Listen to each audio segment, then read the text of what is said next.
پی جے میر صاحب، میں آغاز میں یہ بات کرنا چاہ رہی ہوں کہ آج بانی سے ملاقات کا دن تھا۔ ملاقات کے بعد جو لوگ ملاقات کر کے باہر آئے انہوں نے گفتگو بھی کی، بانی کا پیغام پہنچایا۔ بانی کو جو پنجاب کی سیاسی کمیٹی ہے اس سے کچھ تحفظات ہیں، اس میں انہوں نے کچھ تبدیلیاں کی ہیں، میں اس تبدیلی کی وجوہات جاننا چاہ رہی ہوں۔ دیکھیں، یہ ملاقاتیں ہوتی ہیں جویریہ، ملاقاتیں ہوتی رہیں گی۔ میں نے ہمیشہ یہ ایک مینٹین رکھا ہے کہ ہم نے جو اپنے پولیٹیکل لیڈرشپ ہے، آپ ہسٹری لے لیں، نواز شریف صاحب کے ساتھ لے لیں، زرداری صاحب کے ساتھ لے لیں، بے نظیر بھٹو صاحبہ کے ساتھ لے لیں، اور بھی کئی اور ہیں، یوسف رضا گیلانی اور آج عمران خان۔ دیکھو، جب تک ہم یہ ایک ونڈکٹیو اپروچ سے نہیں جائیں گے، آپ ساروں کا حال دیکھیں کیا ہے اور آج کیا ہے اور کل کیا ہوگا۔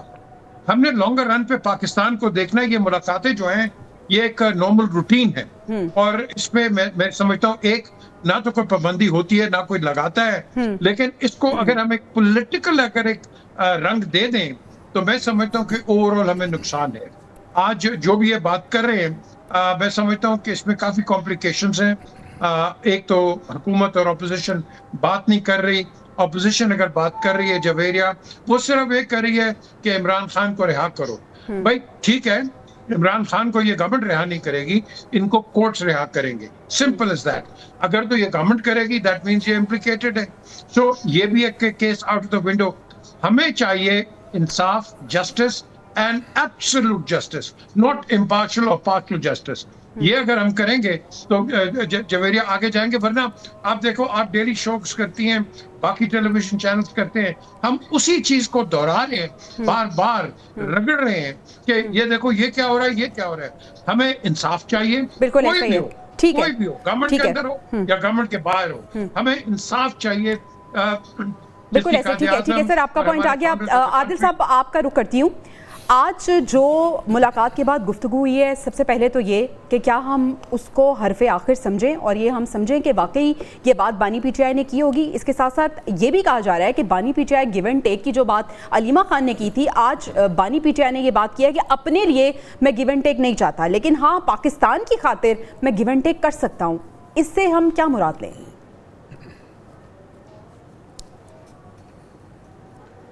دیکھیں، اصل مسئلہ جو ہے وہ کلیئرٹی کا ہے۔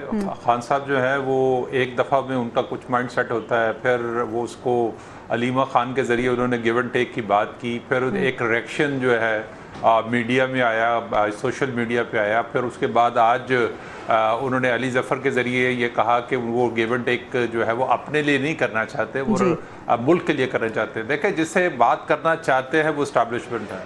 اسٹیبلشمنٹ کو اس وقت کن مسائل کا سامنا ہو سکتا ہے جس کی وجہ سے وہ یہ سمجھے کہ ان کی عمران خان کے ساتھ جو ہے وہ بات کرنا بہت ضروری ہے۔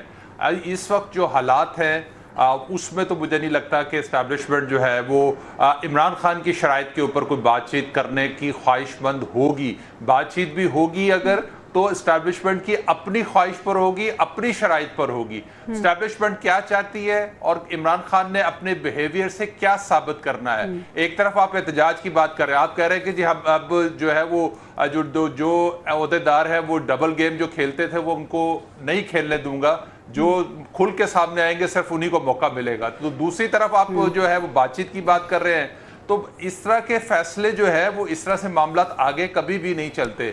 اگر آپ نے بات چیت کرنی ہے تو اپنے رویے کو سافٹ بھی کرنا پڑے گا، آپ نے اپنے جسچر سے یہ ثابت بھی کرنا پڑے گا کہ آپ کسی چیز میں سنجیدہ ہے۔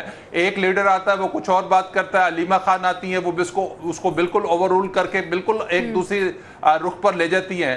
تو اس طرح کے جب حالات ہو، آپ دیکھیں کل ایک کمیٹی اناؤنس ہوئی، ان کی سینئر لیڈرشپ نے کی نا، جنرل سیکرٹری تھے اس میں جو اپوزیشن لیڈر تھے انہوں نے کی، اس کی ایک کمیٹی بنی، اور آج بالکل چیئرمین نے جو ہے وہ اس پہ ٹرسٹ ہی نہیں کیا اور اس میں جو ہے وہ ایک نیا جو ہے ان کو شامل کر دیا۔ تو یہ چیزیں جو جب آپ اپنے لوگوں پہ ٹرسٹ نہیں ہے، آپ کو حکومت پہ ٹرسٹ نہیں ہے، آپ پھر اسٹیبلشمنٹ پہ سوال یہ ہے پھر واقع صاحب، اگر اپنے لوگوں پہ ٹرسٹ نہیں ہے، حکومت پہ ٹرسٹ نہیں ہے، تو پھر آخر ٹرسٹ بانی پی ٹی آئی کو کس پہ ہے؟ اور اگر بانی پی ٹی آئی کے بعد کوئی بھی فیصلہ پاکستان تحریک انصاف میں ہوتا ہے تو پھر ہم یہ سمجھ لیں کہ یہ فیصلہ آج ہوا ہے، کل یہ فیصلہ جو ہے ختم ہو جائے گا۔ ایک بات تو یہ ہے کہ یہ جو سیاسی کمیٹیاں ہیں یہ بدلتی رہتی ہیں، ٹوٹتی رہتی ہیں، ان کے سربراہ بھی بدلتے رہتے ہیں، یہ پولیٹیکل سسٹم کا ایک حصہ ہے۔